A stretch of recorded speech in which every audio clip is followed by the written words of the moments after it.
Hello everyone. Today we're going to be creating a pH indicator using purple cabbage water. pH is a measurement scale used to determine how acidic or basic a liquid is.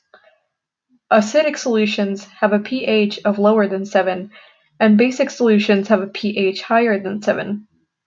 The picture shown here illustrates how the color of purple cabbage water changes with respect to pH.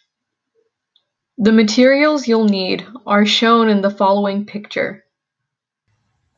First, add 1 cup of water to a cooking pot. Next, add 1 leaf of cabbage into the water. Heat the water until you see it turn a dark violet color. Then, remove the pot from the stove and let the water cool off for 5 minutes. Once you're finished, strain the cabbage water into a cup.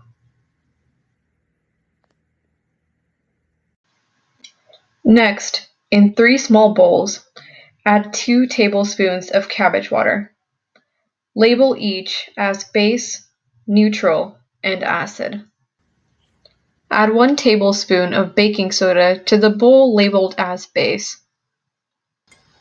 After stirring in the baking soda, you can see the water turn into a bright blue color. In the bowl labeled as acid, add 1 tablespoon of lemon juice. After stirring the lemon juice, you can see the solution turn a bright red color. Your final results should look similar to the picture shown here. From this, you can experiment with other household items to see if they are base, neutral, or acid.